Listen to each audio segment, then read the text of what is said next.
자, 인과관계입니다. 자, 인과관계가 필요하느냐와 관련해서 다수자 판례는 인과관계 필요하다고 보고 있죠. 자, 밑에 판례도 두 번째 줄에 인과관계가 필요하다, 필요 밑줄 그시고. 자, 방조죄의 내용을 보게 되면 정범의 범죄 실현에 자, 현실적인 기여 동그라미 칠게요. 할 수 있을 때 방조가 되는 겁니다. 따라서 정범의 범죄 실현과 밀접한 관련성이 없을 때에는 단순히 도와줬다고 해서 이것이 방조가 되지는 않는다. 그런 뜻이거든요. 자, 밑에 판례번호 많은데 이 판례번호들이 밑에 동그라미 1번, 2번, 3번에서 다 나오는 판례들입니다. 자, 첫 번째 판례 볼까요? 자, 쭉 읽어보세요. 쭉 읽어보시고 여기 동그라미 1번 나오죠? 동그라미 1번에 집회에 참가하여 점거 농성을 지원하였다. 자, 그리고 동그라미 2번에 농성장에 들어가서 조합원들을 독려했다. 동그라미 3번에 공문을 비정규직 지회에 전달하였다. 이 세 개가 있는데 이 세 가지 중에서 이 세 가지가 전부 다 방조가 될까 아닐까 이런 얘기입니다. 올라가서 다시 한번 보면 방조가 되려면 정범의 범죄 실현에 현실적 기여를 했을 때에 방조가 되는 거예요. 그게 아니라 관련성이 없는 행위를 도와준 것에 그쳤을 때에는 방조가 되지를 않는다. 그래서 1번, 2번, 3번 중에서는 동그라미 2번이죠. 동그라미 2번. 동료 행위. 농성 현장 동료 행위에 대해서만 방조를 인정했지. 방조 나오죠. 1번, 3번에 해당되는 집회 참가라든지 공문 전달만으로는 방조가 되지 않는다는 겁니다. 자, 인과관계도 없다고 보고 있고요. 그래서 이 판례도 봐두시고. 자, 그 다음 판례 봅니다. 자, 높이 15m가량의 조명탑 대기 장소에서 올라가 이를 점거하였는데 쭉 읽어보세요. 쭉 읽어보시고 여기서 피고인들이 어떤 행위를 했느냐면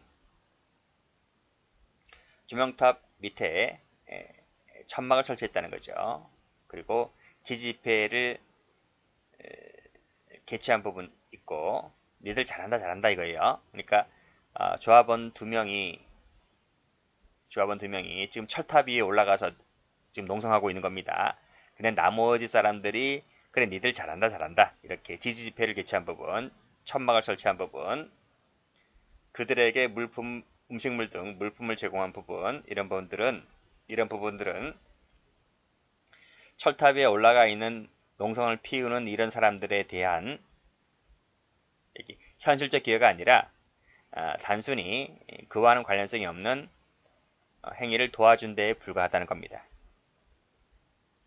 그래서 이런 것들은 인과관계가 있다라고 보기 어렵고 그래서 방조가 되지는 않는다 이렇게 봤습니다.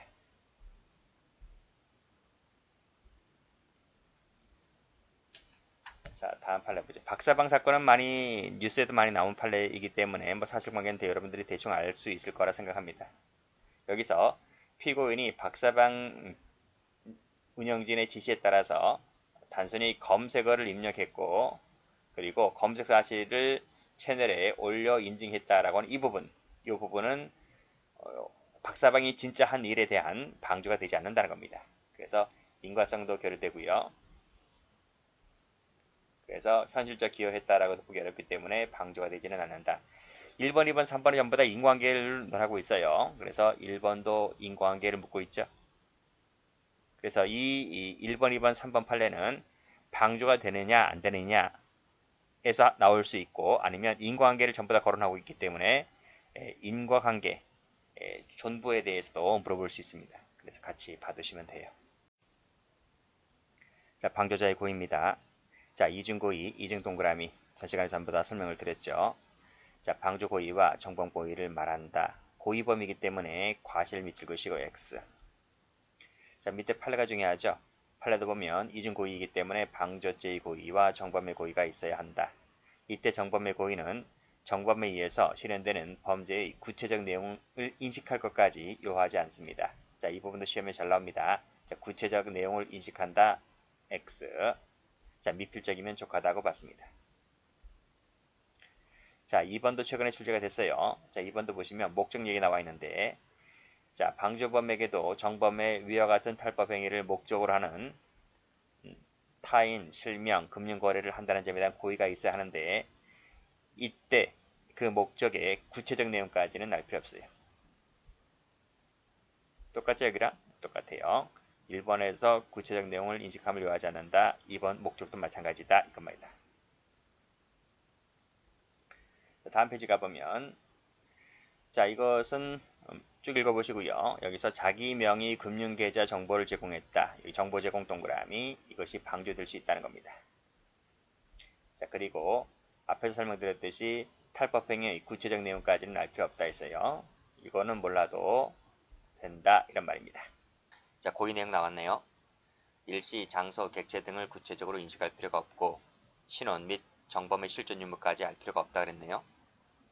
밑에 판에 나와 있죠. 방조죄라고 하는 것은 쭉 나와 있고 마지막에 미필적 동그라미, 그리고 일시, 장소, 객체 등을 구체적으로 인식할 필요까지 없어요. 이런 것은 구체적으로 인식할 필요가 없다. 또 정범이 누구인지 이런 거 알 필요가 없다. 이렇게 보았습니다.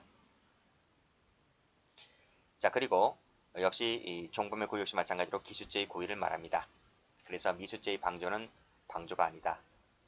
거의 뭐하고 똑같아요? 거의 교사하고 똑같죠. 뭐 처벌됐고. 자, 피방조죄가 하는 요건 봅니다. 역시 마찬가지로 고의범이죠. 고의범 동그라미 치시고, 과실범은 방조가 안 돼요. 간접정범이 될 뿐이다는 거고. 그리고 그 다음 중요한 것이 나오죠.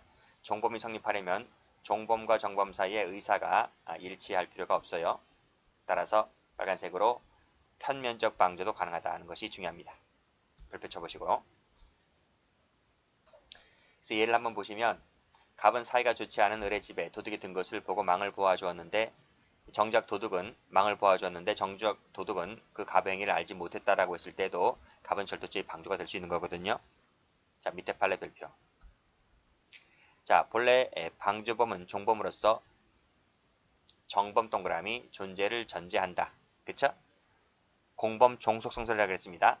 이러한 논리는 빨간색으로 편면적 종범 동그라미 치시고 그 이론이 같다는 거예요. 이론이 같단 말이 무슨 말이죠? 정범의 존재를 전제한다고요. 그 말은 실행에 착수가 있어야 한다. 그에 따라서 종범이 성립을 한다. 이런 말입니다. 자, 밑에 판례. 정범의 존재를 전제하는 것이므로 정범 동그라미 이 행위가 있어야 됩니다. 이 행위가 없다면 방조죄만이 성립할 수가 없는 거예요. 공범 종속성설 가로 열고 이퀄 공범 종속성설 이렇게 필기하시면 되겠네요. 자, 밑에 병원 원장인 피고인 갑 등이 무슨 행위로 방조하였다는 내용으로 기소된 사안이었는데 여기까지 사실관계죠. 그쵸? 그 다음 어떻게 되어 있습니까? 정범인 을 등의 범죄가 성립하지 않는데요. 그랬다면 피고인 등의 범죄 행위도 성립하지 않는 거가 되겠죠. 그게 종속성설 얘기입니다. 그쵸? 이런 것들도 한번 출제가 된 적이 있어요. 자, 밑에 판례 똑같죠? 정범행위가 있어야 된다. 자, 밑에 2번 판례 별표 쳐보시고, 자, 인터넷 게임 사이트 온라인 게임에서 사이버먼을 구입하고자 하는 사람을 유인하여 밑에 사이버먼을 판매를 했는데 이 판매한 것이 과연 방조가 될 수 있느냐 이런 말이 있느냐. 뭐라고 했습니까? 정범에게 위 도박 개장 행위를 인정할 수가 없대요. 즉 실행의 착수를 인정할 수가 없대요. 실행의 착수를 인정할 수가 없대요. 없다면 밑에 도박 개장 방조죄도 성립하지 않는다. 아시겠죠? 자, 그 다음 2번 실행행위가 있어야 됩니다. 역시 착수가 있어야 돼요. 착수가 있어야 되기 때문에 예비죄 방조는 성립할 수가 없는 것이죠. 우리 이것은 앞에서 배웠고, 착수한다고 했을 때 위법성까지 나아가야 된다. 제한적 종속형식도 다 했습니다. 다음 판례 볼게요. 정범이 사기 방법으로 병사형 진단서를 발급받아 관할 병무청에 제출해야 되는데 이 제출이 바로 뭐예요? 착수죠. 실행의 착수.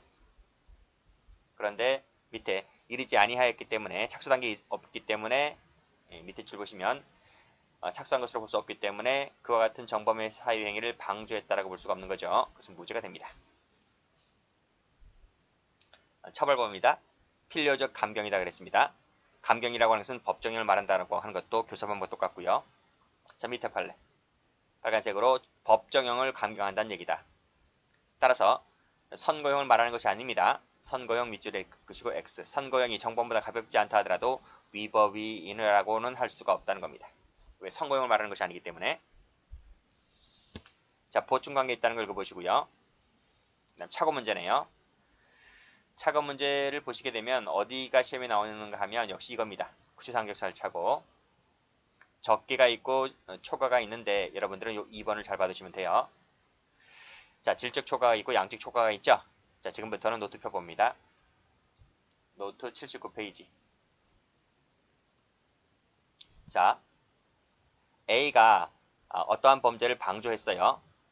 근데 B가 그 범죄로 실행해 나가야 되는데 이 방조한 것과 실행한 것이 달라요. 다르다. 그것을 착오라고 한다 그랬습니다. 그 착오는 질적 초과가 있고 양적 초과가 있다는 것은 공동정범 할 때, 교사범 할 때 전부 다 설명을 드린 바가 있어요. 자, 볼게요. 자, 절도를 방조했습니다. 그럼 절도를 해야 될 거 아니에요? 근데 엉뚱한 살인을 하고 있는 거예요. 절도하고 살인하고 뭔 관련성이 있어요? 관련성이 없잖아요. 양적 초과, 질적 초과입니다. 질적 초과. 그러면 살인은 너 단독 책임이 되는 것이고 방조자는 나는 책임지지 않는 거죠. 그렇죠?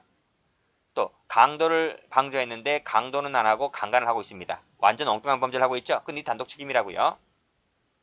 난 뭐가 돼요? 난 무죄가 되는 거예요. 여기서 조심할 것은 방조자는 항상 불가벌이다. 항상 불가벌. 예비면 안 돼요. 여기서 무죄라고 하는 것은 방조범 같은 경우에는 잠시 이따 말씀드리겠지만 31조 2항이나 3항 같은 이런 조문이 없어요. 이런 조문이 없기 때문에 무조건 무죄다. 무조건 무죄. 예비만 하면 틀려요. 무슨 말인지 아시겠죠? 자, 보여드릴까요? 다시 한번 봅니다. 기본서. 질적 초과는 책임을 지지 않는다. 기도된 방조라는 조문 자체도 없기 때문에 항상 불가벌이다. 빨간색으로 항상 불가벌 밑줄 쫙 끄시고. 얘는 검찰증만 읽어보시고요. 자, 두 번째 양적 초과 봅니다. 다시 노트 보시면 자, 절도를 방조했는데 큰 범죄인 강도를 했잖아요. 상해를 방조했는데 큰 범죄인 살인을 방조했잖아요. 그러면 똑같습니다. 공동정범, 교사범, 방조범 똑같이 원칙적으로 방조한 범죄의 방조만 되는 거예요. 다만 예외적으로 초과한 부분에 대해서 예견이 가능했다면 결과적가중범의 방조는 가능합니다. 똑같죠? 교사범이랑? 자, 다시 한번 교조해 볼게요. 자, 양적 초과 나와 있죠? 원칙과 예외 나와 있고요. 결과적 가중범 얘기 나와 있습니다. 이 예외를 잘 받으시면 됩니다. 자, 그러면 판례 볼게요. 이 판례 별표. 무지 중요한 판례입니다. 방조자의 인식과 정범의 실행 간의 착오가 있다. 근데 양자가 구성요건을 달리한다 그랬습니다. 조문을 달리한대요. 그럼 이것이 양적 초과입니까? 질적 초과입니까? 조문이 다르대요. 양적 초과, 질적 초과. 질적 초과, 양적 초과인지 아직까지 몰라요. 질적 초과도 조문이 다르고 양적 초과도 조문이 다르잖아요. 그렇죠? 아직까지 모른다고요. 근데 가만히 보니까 밑에 보니까 중첩되는 부분이 있대요. 뭔가 겹쳐지는 부분이 있다는 거예요. 겹쳐지는 부분이 있다라고 했을 때 그건 질적 초과입니까? 양적 초과입니까? 질적 초과는 겹쳐지는 부분이 전혀 없어요. 특권만큼도. 양적 초과는 겹쳐지는 부분이 있잖아요. 그렇죠? 그래서 이 중첩되는 부분이 있다는 것은 곧 무슨 걸 말하고 있는 것이다? 이것은 가로 열고 양적 초과를 말하고 있는 것이다. 그랬을 때는 빨간색으로 중첩되는 한도 내에서 책임지면 된다. 이런 말이에요. 무슨 말인지 아시겠죠? 그래서 예를 한번 가보시게 되면 절도를 방조했는데 강도를 했다라고 했을 때 중첩되는 부분이 어디 있어? 절도가 중첩되잖아요. 그렇죠? 절도죄 종범이 되는 거예요. 상해를 방조했는데 살인했다라고 했을 때 중첩되는 부분이 어디입니까? 상해지 않습니까? 상해죄의 방조만 되는 거예요. 무슨 말인지 아시겠죠? 자, 강목교육사건 가볼게요. 자, 이것은 사실관계부터 먼저 읽어볼게요. 부와 을, 병과 함께 술을 마신 갑은 병이란 놈이 취중에 남의 자동차를 손괴하고 이를 꾸짖습니다. 상병이. 을에게 무례한 행동을 하자 병장이 봤을 때 골 때리잖아요. 그렇죠? 그래서 교육시킨다는 정도로 가볍게 생각하고 강목을 건네주었다. 근데 이 사람이 상병이 야를 때려가지고 죽여버렸어. 폭행치사하게 하였다는 겁니다. 이때 갑과의 지금 뭘까요? 을은 폭행죄의 고의를 때렸는데 치사하게 했기 때문에 을은 뭐가 되죠? 폭행치사가 되죠.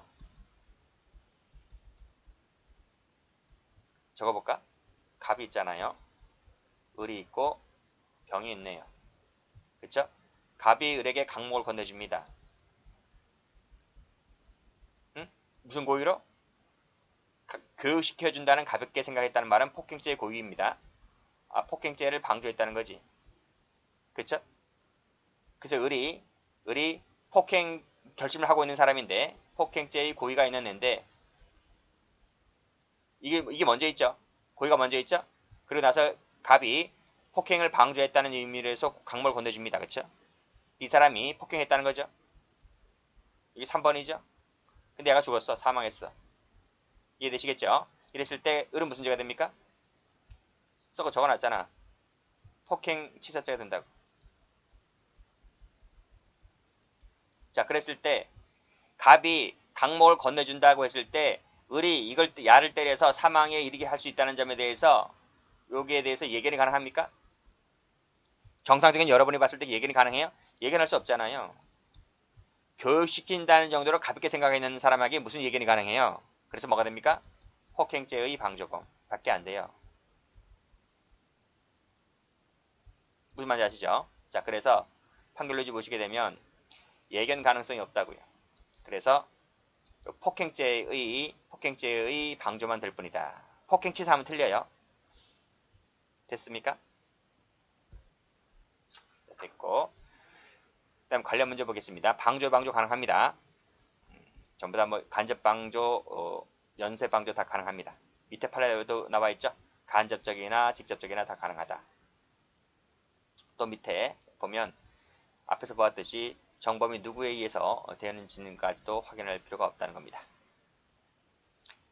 나머지 됐고 쭉 내려오시면 기도등 방조 볼게요. 2번 체크하시고 교사범과는 달리 처벌조항이 없습니다. 그래서 언제나 불가벌이다. 31조 2항 같은 31조 2항 3항 같은 조문이 방조 자체는 없기 때문에 항상 불가벌이다. 이렇게 보시면 돼요. 자, 교사범하고 종범의 차이가 있는데 같은 점도 있고 다른 점도 있는데 여기서는 요 색깔칠한 부분이 차이가 있어요. 부작에 의한다는 점, 그 다음에 편면적이라고 하는 점, 기도된 교사방조를 어떻게 처리할까, 질적 초과에 관련된 점, 처벌에 있어서 특수교사방조가 차이가 있는데 나머지는 똑같습니다. 일단은 부작에 의한 교사 같은 경우는 안 되죠. 근데 부작에 의한 방조는 보호증인적 지위가 있을 땐 가능해요. 옆에다 가로 열고 보호증인적 지위, 보호증인 지위다 적으세요. 지위가 있다면 가능하다. 편면적 교사 방조 같은 경우에는 교사는 되지 않지만 방조는 가능합니다. 기도된 교사 방조는 조문에 있죠. 31조 가로 열고 31조 2항하고 3항이라는 조문이 있기 때문에 가능한데 방조죄는 이런 조문 자체가 없어요. 자, 질적 초과에 있어서도 교사범 같은 경우는 예비모로 처벌하죠. 그쵸? 근데 여기는 31조 2항 3항 자체가 없기 때문에 이것도 무죄가 됩니다. 예비모 자체가 안 돼요. 처벌에 있어서 교사범은 동일하게 처벌하지만 종범은 필요적 감경입니다. 그리고 특수교사 방조 같은 경우에 특수교사는 장기 또는 다에게 2분의 1까지 가정하지만 방조죄는 정범형으로 처벌된다는 거 그렇죠? 그렇게 차이가 있네요. 여기까지 하겠습니다.